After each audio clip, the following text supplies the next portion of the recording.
ఎన్నికల సంఘం ఏదైతే నిజంగా ఈయనకి ఏదైనా ఉంటే ఇక్కడ ఒక రిప్రజెంటేషన్ వచ్చింది తెలుగుదేశం పార్టీదో లేదా ఒక పొలిటికల్ పార్టీది మాకు సలహా ఇవ్వండి అని ఎన్నికల సంఘానికి రాయాల్సినటువంటి బాధ్యత మాత్రమే ఆయనకు ఉంది. అలాంటిది పక్కన పెట్టి ఇమ్మీడియట్ గా ఎగ్జిక్యూషన్ సంతకం ఉంటే చాలు, సీల్ లేకపోయినా పర్వాలేదు, ఆ యొక్క అధికారి హోదా చిరునామా లేకపోయినా పర్వాలేదని ఎందుకు ఒక రాజకీయ పార్టీకి ఇచ్చినటువంటి వాటికి వివరణ కూడా తీసుకోకుండా ఇమ్మీడియట్ గా మీరు ఆ యొక్క దానికి ఎందుకు ఆమోదం తెలిపారు అనేటువంటిది ప్రస్ఫుటంగా మనకు తెలియజేయాల్సిన విషయం. రెండవది, నిన్న అత్యవసరంగా lunch motion petition YSR Congress party వేస్తే అది లంచ్ మోషన్ పిటిషన్ కి దాన్ని ఓకే అనేటువంటిది ధర్మస్థానం చెప్తే, న్యాయస్థానం చెప్తే ఇమ్మీడియట్ గా ఎందుకండి కేంద్ర ఎన్నికల సంఘానికి ఎందుకు అప్పుడు రాయాలి? ఈ మెమో ఇట్లా రాజకీయ పార్టీ నుంచి వచ్చిందని అప్పుడెందుకు రాయాలి? డేట్ తో సహా ఉంది, నిన్న టైంతో సహా. అంటే 25, 27 తేదీ ఇస్తే ఆ రోజు రాయకుండా ఇప్పుడెందుకు రాశారు? ఈ యొక్క మీనా గారు దానికి సమాధానం చెప్పాలి. అంటే ఇరుక్కుంటున్నావు కాబట్టి దాని గురించి నువ్వు రాశావా? సరే, ఎందుకు ఎన్నికల సంఘం ఉంది కదా సార్, ఎన్నికల సంఘం ఉన్నా కూడా ఇక్కడ ఏదైనా ఒకటిది చట్టం తీసుకొని వస్తే కేంద్ర పాలిత ప్రాంతాలతో సహా అన్ని రాష్ట్రాలకి ఒకే చట్టం ఉండాలి. అది ఎన్నికల సంఘం యొక్క నియమ నిబంధనలు రాజ్యాంగంలో పొందుపరిచినటువంటి అంశము. అలా కాకుండా ఇక్కడ ఏదైతే ఫస్ట్ రూల్స్ ఇచ్చారు సార్, రూల్స్ ఇచ్చిన తర్వాత ఫస్ట్ పోస్టల్ బ్యాలెట్ రూల్స్ ఏంటంటే గత సార్వత్రిక ఎన్నికల్లో కూడాను ఏదైనా కూడా పోస్టల్ బ్యాలెట్ వేసేటప్పుడు ఒక ఫామ్ 13A, ఫామ్ 13B అనేటువంటిది రెండు ఉంటాయి. ఇక్కడ ఫిలప్ చేసిన తర్వాత ఆ యొక్క ఓటరా కాదా చూసుకొని పోస్టల్ బ్యాలెట్ ఇచ్చే ముందరగా ఈ యొక్క అటెస్టేషన్ అధికారి సీలు వేస్తూ సంతకం చేసి దాన్ని నిర్ధారిస్తూ ఈ వ్యక్తే ఓటు వేస్తున్నాడు, ఈ వ్యక్తికి ఓటు ఎక్కువ ఉంది, పోస్టల్ బ్యాలెట్ ఇవ్వవచ్చు అనేటువంటి దాన్ని అటెస్టేషన్ అంటే ఆ అధికారి అనేటువంటి వ్యక్తి ఎవరైతే గెజెటెడ్ అధికారి ఇస్తున్నారో దాన్ని ఈ వ్యక్తికి ఓటు హక్కు ఉంది ఇతనే అనేటువంటిది గుర్తింపిచ్చేటువంటి బలమైనటువంటిది అది. అలా కాకుండా సరే ఆ స్టాంపులు లేవు కొన్ని దగ్గర అని చెప్పి ఏదో రైజ్ చేస్తే గత ఏడాది నవంబర్లో దానికి ఎన్నికల సంఘం సడలింపించింది. ఏమిచ్చిందంటే సంతకం మ్యాండేటరీ ఉండాలి, సీల్ లేకపోయినా అతని అధికారి యొక్క పేరు, అతని హోదా, అతను ఏదైనా గ్రూప్ 1 ఆఫీసరా లేకపోతే ఎగ్జిక్యూటివ్ ఆఫీసర్ ఏదైనా పెట్టి ఆ చిరునామా రాయాలి, ఏ డిపార్ట్మెంట్ అనేది రాయాలి అనేటువంటిది క్లియర్ కట్ గా నవంబర్లో ఆదేశాలు ఇచ్చింది. ఏది సవరణ ఇచ్చింది. ఆ సవరణను ఎందుకు ఈ యొక్క మీనా గారికి తెలియదా? ఐఏఎస్ఏ కదా, అధికారే కదా, రూల్ బుక్ ఉంటది కదా, దానికి మొత్తం అంతా పేసి ఉంటది కదా, ఇలా ఇచ్చారు. దీనికి సంబంధించి రూల్స్ ఏంటయ్యా అంటే అప్పుడు ఓకే సీల్ లేకపోయినా పర్వాలేదు నవంబర్లో ఉంది కదా దీని ప్రకారం వెళ్ళండి అని ఉత్తర్వులు ధర్మంగా ఇవ్వాల్సినటువంటి వ్యక్తి ఈ రోజు అడ్డగోలుగా సంతకం ఉంటే చాలంట, అది కూడా టాలీ చేసుకోవాలంట. టాలీ ఏం సార్? ఇప్పుడు ఉదాహరణకి మా ఊరు సార్ కమలాపురంలో దాదాపు 2700 దాకా పోస్టల్ బ్యాలెట్ ఓట్లు ఉపయోగించుకున్నారు. కమలాపురం సంబంధించిన వాళ్ళే కాదు సార్, అనంతపురం వాళ్ళు ఉన్నారు, తిరుపతి వాళ్ళు ఉన్నారు. ఎందుకంటే ఇక్కడ ఎవరైతే జాబులు చేస్తా ఉంటారో రాష్ట్రం నలుమూలలా ఉండేటువంటి అధికారులు వాళ్ళు అప్లై చేశారు.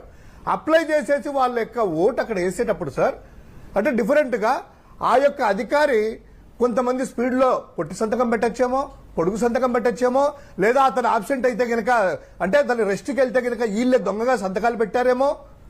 అంతే కదా, అధికారి అటెస్టేషన్ అధికారి లంచ్కో యూరన్కో ఇంకొకటి రెస్ట్కో వెళ్ళినప్పుడు ఇంకొక అధికారి ఎవరైనా అటు సంతకం పెట్టి వేసారేమో దొంగ ఓట్లన్నీ కూడాను. ఎందుకంటే అతనే వేసినటువంటిది ఏం సార్, ఈ రోజు 5 లక్షల ఓట్ల సిగ్నేచర్లు ఏ శాంపిల్స్ ఇస్తారంట, వాటిని డౌట్ వస్తే కంపేర్ చేసుకోవాలంట. సార్ మీరే చెప్పండి, వరుసగా 4 సంతకాలు పెట్టండి, ఒక సంతకానికి ఇంకో సంతకానికి తేడా వస్తుందా రాదా? ఖచ్చితంగా వస్తుంది.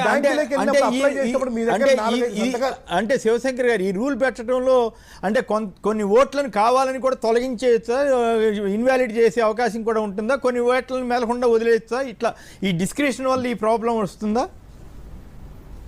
ఖచ్చితంగా ఎస్ సార్, ఖచ్చితంగా. ఎలా అంటే సార్ ఇప్పుడు ఒకటి ఆ ఓటర్లు అనేటువంటిది కొంతమంది ఓటుగాని ఓట్లు కూడాను కొంతమంది అధికారులను తీసుకొని పోస్టల్ బ్యాలెట్లు ఇంటి దగ్గర తీసుకెళ్లేసి వాళ్ళని మేనేజ్ చేసేసి దొంగ ఓట్లు పడేదానికి అవకాశం అనేటువంటిది ఉంది. రెండవది ఆ సంతకాలు అనేటువంటిది ఆయన పెట్టారా ఇంకొకరు పెట్టారా అనేటువంటిది టాలీ చేసుకునేటప్పుడు తీవ్రమైన గందరగోళం వస్తుంది సార్. పల్లెల్లో మాచరం లాంటి యొక్క సున్నితమైనటువంటి ప్రాంతాల్లో ఎందుకు వాళ్ళ సంతకం కాదు, నిజంగా ఆ సంతకం పోలి ఉండదు. అప్పుడు అబ్జెక్షన్ రైజ్ చేశారనుకోండి, వాడికి తెలుగుదేశం పార్టీకి వచ్చిన ఓటు అనుకోండి, వైఎస్ఆర్సీపీకి వచ్చింది అనుకోండి ఒక ఓటు, ఆ సంతకం టాలీ అయినట్టు కనపరాలేదనుకోండి, వాడు అబ్జెక్ట్ చేస్తే మేము చెప్తాము లేదయ్యా ఇది సంతకం ఉంది కదా చూసుకోండి మాకు టాలీ అవుతుందంటే కాదు అనేసి అక్కడ గందరగోళం చేసేసి ఎన్నికల యొక్క ఆ ఓటింగ్ కౌంటింగ్ అంతా కూడా గందరగోళం చేసే పరిస్థితులు ఉన్నాయి సార్. గొడవలు చేసే దానికి ఆస్కారం ఉంది. అదే డెసిగ్నేషన్ ఉంటే, అదే స్టాంప్ ఉంటే అతనే కదయ్యా ఇదే స్టాంప్ కూడా వేశాడు కదా, సంతకము కొద్దిగా తేడా ఉండొచ్చు అనేటువంటిది కవర్ చేయడానికి ఉంటది, దానికి నమ్మడానికి ఉంటది. అంటే తన్నుకొని సావండి, మాచర్లలాగా అధికారులంతా మా సైడ్ ఉన్నారులే, మా అధికారుల లోపల పెట్టాము, వైఎస్ఆర్సీపీ వాళ్ళ మీద దాడులు చేసుకోండి, అల్టిమేట్ గా కూటమికి ప్రయోజనం చేకూరుతుందని మీనా యొక్క ఉద్దేశమా? లేకపోతే మీనా ఏమన్నా అమ్మడబోయాడా? లేదా మీనా ఏమన్నా కేంద్ర ఎన్నికల సంఘం నుంచి ఏమైనా ఒత్తిళ్లు వచ్చాయా? లేదా పురంధరేశ్వరి ఒత్తిడి తెచ్చిందా? చంద్రబాబు ఒత్తిడి తెచ్చాడా? ఎందుకు ఈ విధంగా యాక్ట్ చేస్తున్నావయ్యా మీనా గారు? చట్ట ప్రకారం చేయండి, మోడల్ కోడ్ ఆఫ్ కండక్ట్ తీసుకోండి, యథాతథంగా మీరు దాన్ని అమలు చేయండి. ఎందుకు మీ యొక్క సొంత నిర్ణయాలు? ఉద్యోగస్తులు ఎవరైతే డ్యూటీలో ఉన్నారో వారికి మాత్రమే పోస్టల్ బ్యాలెట్ అనేటువంటిది ఫామ్ 12 ఏప్రిల్లో ట్రైనింగ్ అయినప్పుడు అప్లై చేసుకోవాలి, తర్వాత అలా చేయాలి. ఇప్పుడు జరిగినటువంటి తతంగం ఏంటంటే తెలుగుదేశం నాయకులు ప్రీ ప్లాన్డ్ గా ఎవరైతే ఉద్యోగస్తులు ఉంటారో వాళ్ళలో డ్యూటీకి అంటే ఎవరైతే ఎన్నికల విధుల్లో పాల్గొనే వాళ్ళే కాకుండా నార్మల్ గా ఉండే వాళ్ళు కూడా దాదాపు 1,20,000 మంది ఓటర్ అది ఎంప్లాయీ ఐడి కార్డు తీసుకుని అది మిస్ అయిందని నేను డ్యూటీలో ఉన్నా అని చెప్పి అక్కడ చూపించడము, అక్కడ గజెటెడ్ ఆఫీసర్ అక్కడ లేదు కదా సీల్ నేను వెయ్యనంటే కనుక సరే బ్యాలెట్ తీసుకుని అక్కడ దొంగ ఓట్లు వేసినటువంటి వాళ్ళు తర్వాత వచ్చి ఈవీఎం బాక్సుల్లో కూడాను ఆ 1,20,000 మంది ఈవీఎంలో కూడా ఓట్లేశారు. అంటే 1,20,000 మంది అక్కడ ఓటేయడము, ఇక్కడ ఈవీఎంలో కూడా వాళ్ళకి యథార్థంగా ఓటక్కు ఉంటుంది, ఈవీఎంలో ఎందుకు అది కాకపోతే డ్యూటీలో ఉన్నామని చెప్పి అక్కడ కూడా మేనేజ్ చేసుకుని ప్లాన్డ్ గా చేశారు.